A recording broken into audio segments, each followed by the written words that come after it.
ये जीवन यूं ही गुजर जाता है,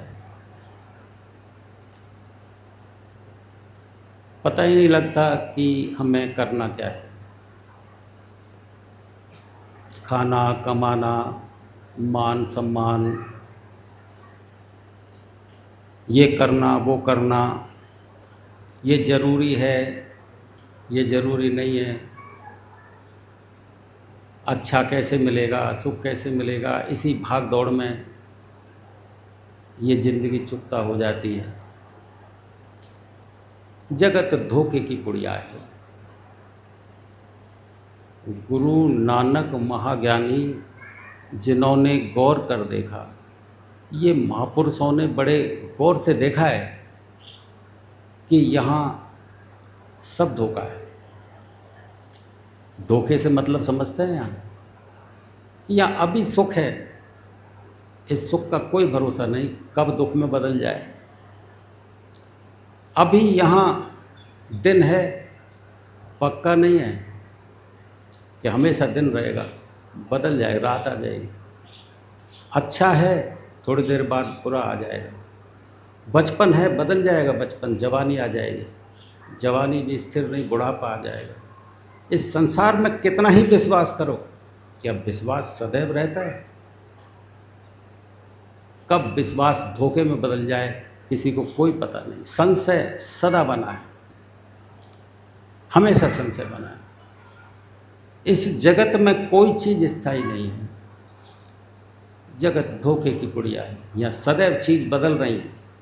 कल तक जो चीज़ थी आज कुछ और हो गई, कल कुछ और हो जाएगी, परसों कुछ और हो जाएगी, एक दिन समाप्त हो जाएगी, फिर नई, फिर धीरे धीरे करके चुकता हो रही है। तो ये महात्मा लोग कहते हैं कि धोखे में जीवन गुजारना सत्य नहीं होता है। जगत धोखे की पुड़िया है। इस धोखे में जीवन को गुजार दो तो जन्म मृत्यु का चक्र छूटता नहीं है, फिर बार बार जन्म, बार बार मृत्यु, ये आता रहता है। इस मनुष्य शरीर की बहुत बड़ी महिमा है बेटा, बहुत बड़ी महिमा है। लेकिन महिमा ऐसे नहीं है कि आप थोड़ा सा अच्छा बोल लेते हैं, समाज में अच्छा ज्ञान रख लेते हैं, ये जानवर कीड़े मकोड़ों से ज़्यादा अच्छा दिखाई देते हैं, तो ये मनुष्य जीवन की महिमा इसलिए नहीं है। मनुष्य जीवन की महिमा जब है जब आप सच्चे सुख को पहचान लेते हैं। सच्चा सुख कहाँ है? तो महापुरुष तो कह रहे हैं जगत धोखे की पुड़िया है। जगत में तो सच्चा सुख है नहीं, सच्चा प्रेम भी नहीं है। कभी भी प्रेम नफरत में बदल सकता है, कभी भी सुख दुख में बदल जाता है। सच्चा सुख पा लेते हैं तो महिमा है इस शरीर की। सच्चा सुख कहाँ है? सच्चा सुख कहाँ है? इस चीज़ को आदमी अभी तक नहीं समझ पाया है। बस झूठे सुखों में ही अपना मन लगा लेता है और एक दिन बढ़ जाए। सच्चा सुख कहाँ है? जिन्होंने जाना है सच्चा सुख, उन्होंने कहा है कि जगत धोखे की पुड़िया है, इस प्रेम में मत फंसना, इससे काम चलाना बेटा, इस सुख में मत फंसना, इस सुख से काम चला लेना, थोड़े दिन ठहर जाओ, दुख इंतज़ार कर रहा है। जिससे प्रेम करते हो थोड़े दिन ठहर जाओ, नफरत करने लग जाएगा वो। क्योंकि ये दो छोर कभी ख़त्म नहीं होते, इसे ही द्वैत बोलते हैं। द्वैत का मतलब क्या होता है? जहाँ दो मौजूद हो, सुख ही सुख ना हो, सुख के साथ दुख भी होगा, प्रेम ही प्रेम ना हो, प्रेम के साथ नफरत भी होगी, अच्छा ही अच्छा नहीं, अच्छे के साथ बुरा भी होगा। ये दो छोर, ये दो किनारे अवश्य होंगे इस संसार में। इस दो से पार होने की अवस्था ही सच्चे सुख की अवस्था होती है बेटा। ये दो किनारों से पार होने की जो स्थिति है, वो स्थिति सच्चा सुख कहलाती है। तो कहते हैं ना कि गुरु नानक महाज्ञानी, उन्होंने गौर करके देखा कि इन दो छोरों पे, इन दो किनारों पे सुख कभी नहीं मिलेगा। और संसार में ये दो किनारे जरूर हैं, सुख है तो दुख है, अच्छा है तो बुरा है। तो जहाँ दो है वहाँ सुख नहीं है। इन दो की स्थिति से पार एक स्थिति है, उस स्थिति में प्रवेश करने के बाद सुख मिलेगा। इस स्थिति को मुंह से नहीं समझाया जा सकता है। कैसे समझाएंगे मुंह से? यदि मैं तुमसे कहूँ प्रेम, तो प्रेम आप ये समझेंगे जिस प्रेम को आप करते हैं। मैं आपसे कहूँ आनंद, तो उस आनंद को समझेंगे जिस आनंद को आप लेते हैं। जितना आप जानते हैं केवल उसको ही तो समझेंगे। भक्ति कहूँ मैं आपसे, तो भक्ति आप इसको समझेंगे कि छापा तिलक लगा लो। समर्पण किसे समझेंगे आप? समर्पण समझे कि सीधे होकर बैठ गए चुपचाप हाथ जोड़ के, ये समर्पण है कोई? ना ये प्रेम। क्योंकि संसार में तो दो चीज़ हैं, अभी प्रेम है तो नफरत होगी, भक्ति है तो भक्ति टूटेगी। बनाई हुई कोई भी चीज़ है वो टूटेगी, वो स्थायी नहीं है। असली क्या है? जो टूटती नहीं हो। असली भक्ति क्या है? जो ख़त्म ना हो। असली प्रेम क्या है? जो टूटे नहीं। बीच में टूट गया तो आपने प्रेम किया ही नहीं, फिर कुछ और किया होगा। आपने भक्ति की ही नहीं, कुछ और किया होगा। यदि टूट गई तो कुछ और है। असली स्रोत पकड़ा नहीं है। देखो, कृष्ण भगवान अर्जुन को कहते हैं, हे अर्जुन तू मुझ में मन लगा, तू मुझसे प्रेम कर। कहते हैं मुझ में मन लगा, मुझसे प्रेम कर, तू मेरा भक्त बन, मेरी पूजा कर, मुझे नमस्कार कर। ऐसा करने से निश्चय ही तू मुझे प्राप्त होगा। मैं तुझे ये सत्य बता देता हूँ। अब कृष्ण कहते हैं कि मुझ में मन लगा, मुझसे प्रेम कर, तो अर्जुन क्या समझेगा कि ये तो मैं शुरू से कर रहा हूँ कृष्ण को प्रेम, बचपन से ये मेरा रिश्तेदार है, मित्र है, इस प्रेम को तो मैं शुरू से करता चला जा रहा हूँ। ये मुझसे प्रेम करते हैं, मैं इनसे प्रेम करता हूँ। तो फिर ये दोबारा से यूँ क्यों कह रहे हैं युद्ध के मैदान में कि मुझसे प्रेम कर, मुझ में मन वाला बन? मैं तो करता हूँ प्रेम इनसे शुरू से। रिश्तेदारी निभती कैसे, दोस्ती निभती कैसे यदि प्रेम नहीं करता तो? क्या कृष्ण इस प्रेम के बारे में कहना चाह रहे हैं जो आप करते हैं प्रेम? ये प्रेम तो समानता का प्रेम है, आपसी का प्रेम है। ये तो इसमें बराबरी चाहिए। इस प्रेम में तुम किसी बराबर वाले से प्रेम कर सकते हो, उसमें ऊंचा नीचा नहीं है, बराबरी के।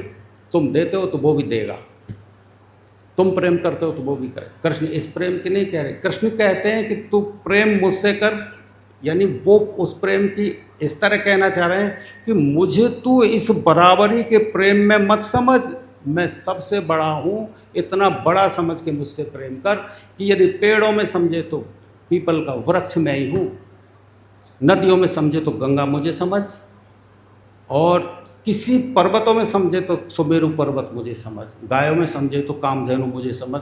यानी कि सामान्य से सबसे ऊपर जो है उसको समझ के प्रेम कर, तब तू मुझको सही ढंग से प्रेम कर पाएगा। इस प्रेम का नहीं, ये तो तू मुझसे करता है, ये तो बचपन से करता है, इससे कुछ नहीं होने वाला है। ये प्रेम तो बराबरी में सत्ता है, मैंने किया तूने किया, बस। उस प्रेम में एक तरफा प्रेम होता है, उस प्रेम में दो तरफा प्रेम नहीं होता। भगवान से एक तरफा ही प्रेम किया जाता है बेटा।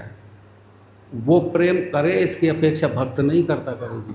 तुम प्रेम करते चले जाओ, तुम मिट जाओ, इस मिटने में ही तुम्हें जो मिलता है वो उसी का प्रेम है।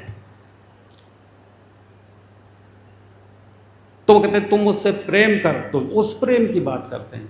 फिर कहते हैं कि जब तू मेरा भक्त बन, इसका मतलब है जब इतना प्रेम तेरा सध जाएगा कि मुझे तू सबसे बड़ा समझ लेगा, उस प्रेम में फिर जो तेरे अंदर से उद्भव होगा वो भक्ति का उद्भव होगा। तो मुझे भक्ति करनी नहीं पड़ेगी। समझना बात को बेटा। तुम जो हाथ जोड़ के बैठ जाते हो ना, भक्त विनम्र होकर बैठ गए, भक्त बन गए, टीका चंदन लगा दिया, कई तो मैं देखता हूँ यहाँ थर्ड आई, यहाँ गुदवाली, थर्ड आई गुदवाली, यहाँ पे थर्ड आई, तीसरा नेत्र ही गुदवा लिया। क्या खोला नहीं तीसरा नेत्र, गुदवा लिया यहाँ पे। अब ये तुम सोचो पहले। तो भक्त बन गए ऐसे, तुम्हें मिल गया परम का स्थान, तुम निकल गए द्वैत से बाहर, तुम जान गए उस समर्पण को, जान गए उस भक्ति को, जिस भक्ति में व्यक्ति नाचता है, आंसू झरझर फूटा करते हैं, जान गए उसे।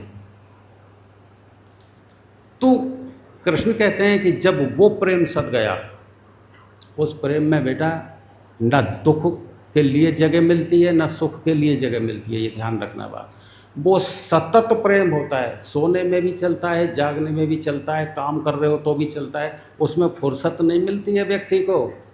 उसमें सुख दुख करने के लिए तुम किसी से अच्छा करो बुरा करो तो टाइम चाहिए, उसमें किसी से लड़ो झगड़ो तो वक्त चाहिए, लेकिन प्रेमी के लिए वक्त है कहाँ बेटा। जो डूब गया भगवान के प्रेम में वो सतत, उसके लिए वक्त ही नहीं है,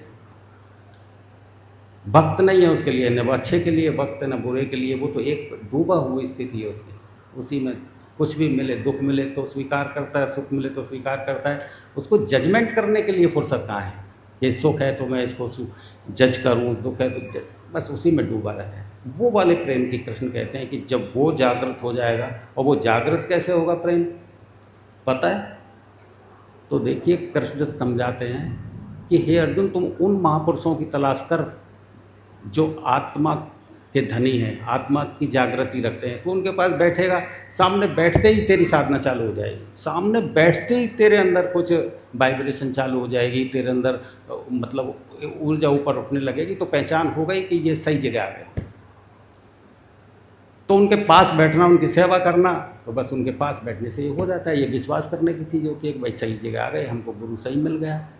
तो ऐसी स्थिति में जब वो प्रेम सदेगा तो भक्ति अपने आप निर्मित होगी। वो कहते हैं ना मेरा भक्त बन, वो तो भाषा बोलनी पड़ती है, संसार के हिसाब से भाषा बोलनी पड़ती है। कृष्ण ने कहा मेरा भक्त बन, तो क्योंकि भाषा यहाँ उतनी ऊंचाई की है नहीं ना, तो वो बोल गए कि मेरा भक्त बन। इनके भक्ति अपने आप उद्भव हो जाएगी, पैदा हो जाएगी तेरे अंदर भक्ति। और जब भक्ति पैदा हो जाएगी तो आगे वो कहते हैं कि तू मेरा पूजन कर। तो पूजन ये माला, ये चंदन से पूजन करने की नहीं कह रहे कि ज्योत जला ली, दीपक थरा लिया, माला चंदन, नहीं। जब प्रेम सद गया, भक्ति पैदा हो गई, तो बेटा पूजन निकलता है व्यक्ति के अंदर से, पूजन निकलता है, एक धन्यवाद निकलता है, एक पूजन अंदर से निकलता है। उस पूजन को, और वो पूजन को तुम उस समय समझोगे जिस समय तुम्हारे अंदर से वो स्थितियां बनेंगी कि किस तरह से उद्भव हो रहा है मेरे अंदर से पूजन। वो पूजन जब समझ में आएगा, कहते हैं मेरे को नमस्कार कर। आगे कहते हैं कि हे अर्जुन तू मुझे नमस्कार कर, यदि तू ऐसा करेगा तो निश्चय ही तुम मुझे प्राप्त होगा। ये देखना तुम बात। नमस्कार करने का मतलब हाथ जोड़ के खड़े होने से नहीं कह रहे। नमस्कार का मतलब है कि जब ये चीज़ें पैदा हो जाएंगी, प्रेम सतत पैदा हो जाएगा, भक्ति निर्मित हो जाएगी, नहीं समझी, पूजा अपने आप निकलेगी। उस समय जो नमस्कार निकलेगा, जो दंडवत निकलेगी, उसको कहते हैं ऐसी टूटन आ जाएगी शरीर में कि अहंकार झरझर जाएगा तेरा बेटा। उसे कहते हैं नमस्कार करना। ये नहीं हाथ जोड़ के बैठ गए, ऐसे तो वो करता ही था पहले।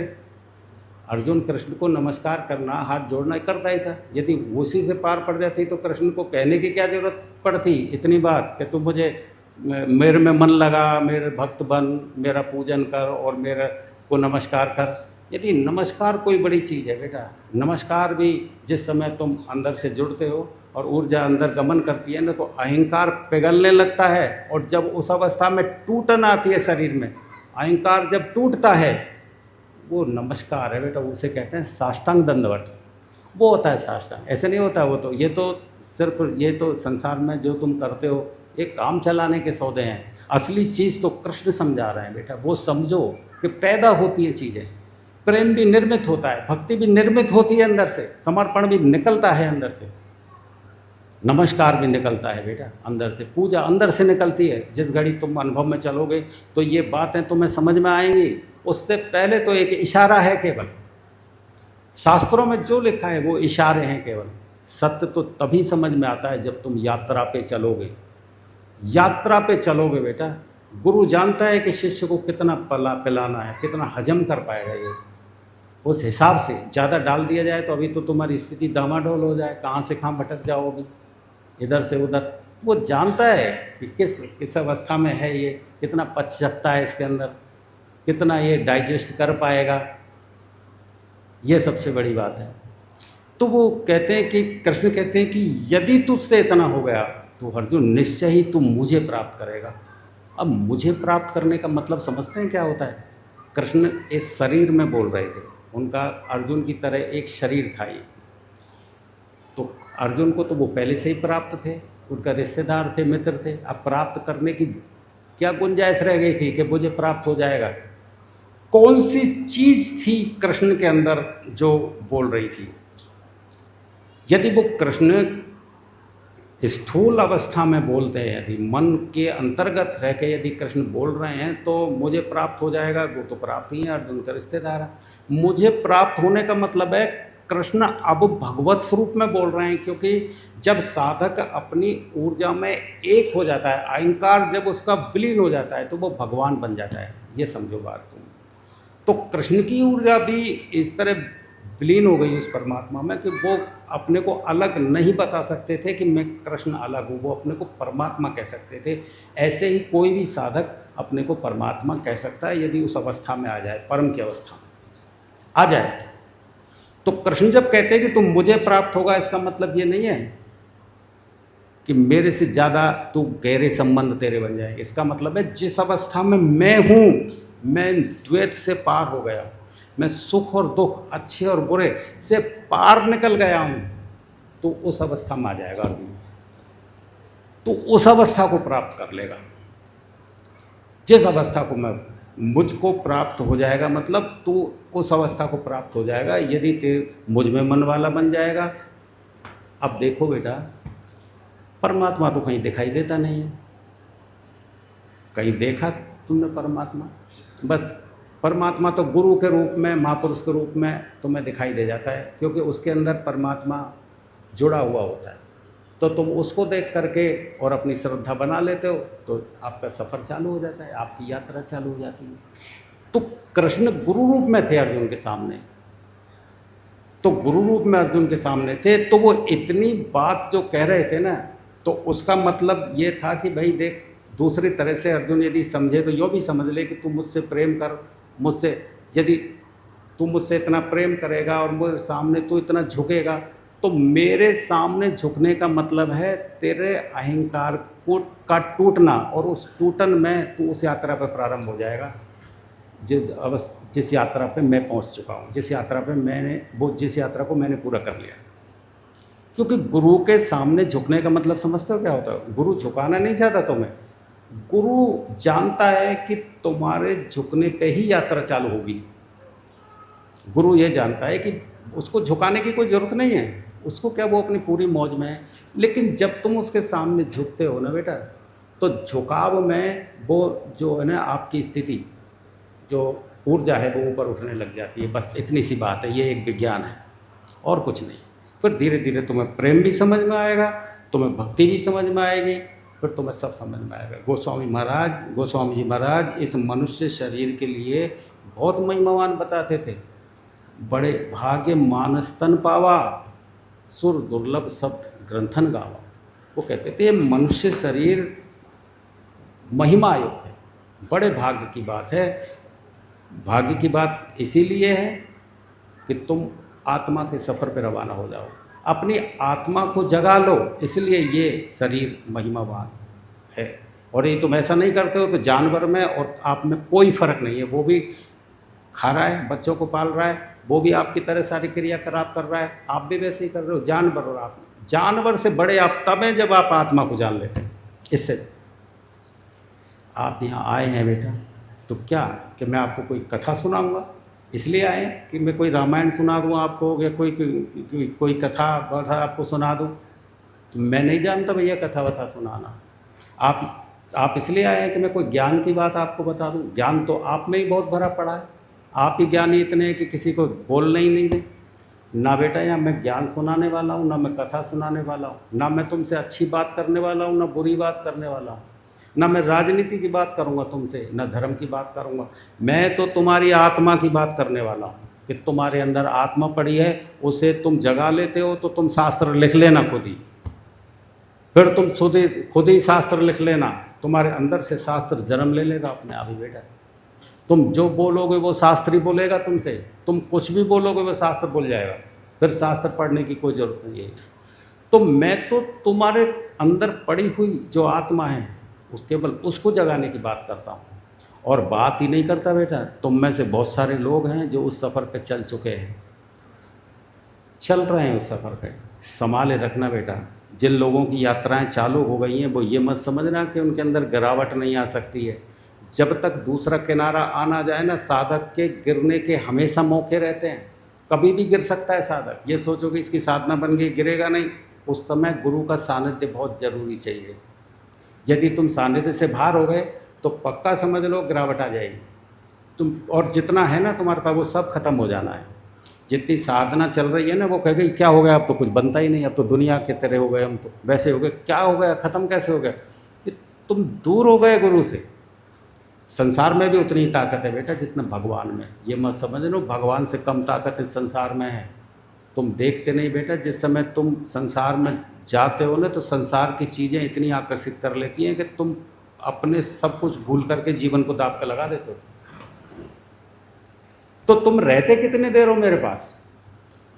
ज़्यादातर संसार में रहते हो। तो संसार की पकड़ में तुम ज़्यादा यदि आ गए, ज़्यादा समय संसार में रहे तो बेटा साधनाओं पर प्रभाव पड़ जाता है। संसार में रहो लेकिन परमात्मा का समझ के वो कर्तव्य करो, कर्म करो अपने, उसी का समझ के करते रहोगे तो बेटा ये तुम चल निकलोगे धीरे धीरे।